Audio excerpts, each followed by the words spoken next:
আসসালামু আলাইকুম। নতুন আরেকটি রেসিপি নিয়ে আপনাদের মাঝে হাজির হলাম। এখন ভরপুর পাকা আমের মৌসুম, তাই আমাদের আজকের রেসিপি আম দিয়ে ঘরে বসেই কিভাবে সুস্বাদু জেলি বানানো যায় তা আপনাদের সাথে শেয়ার করব। জেলি বানানোর জন্য আমি কয়েকটি পাকা আম নিয়েছি। এখন এগুলোকে ভালোভাবে কেটে নেব। আমগুলোকে আমি ছোট ছোট টুকরো করে কেটে নিয়েছি। এখন এগুলোকে ভালোভাবে ব্লেন্ড করে নেব।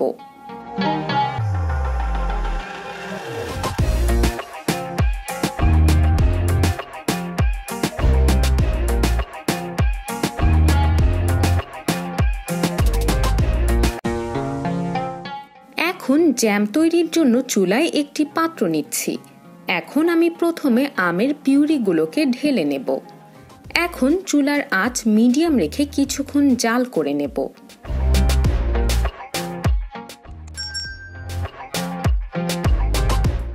এরপর 1 কাপ পরিমাণ চিনি দিয়ে দেব। কেননা আমার আমগুলো অনেক মিষ্টি, তাই 1 কাপ পরিমাণ চিনি দিয়ে দিচ্ছি। আপনারা চাইলে আপনাদের পছন্দ মতো চিনি কম বেশি করে এটা বানাতে পারেন।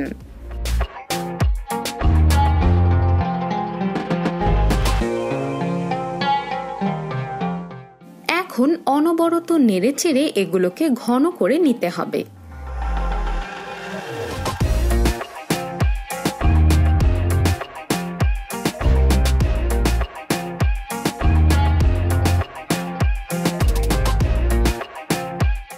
এরপর এর মধ্যে 1 চামচ লেবুর রস দিয়ে দিচ্ছি।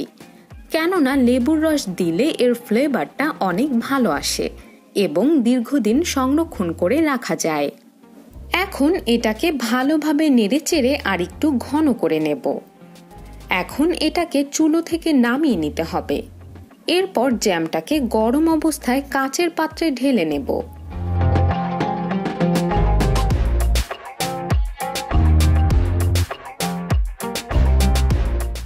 এরপর এটাকে ঠান্ডা হতে দেব।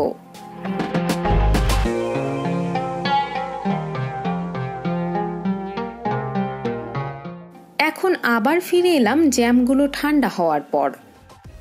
এখন একটু চামচে তুলে দেখিয়ে দিচ্ছি যে জ্যামটা কতটা সুন্দর হয়েছে।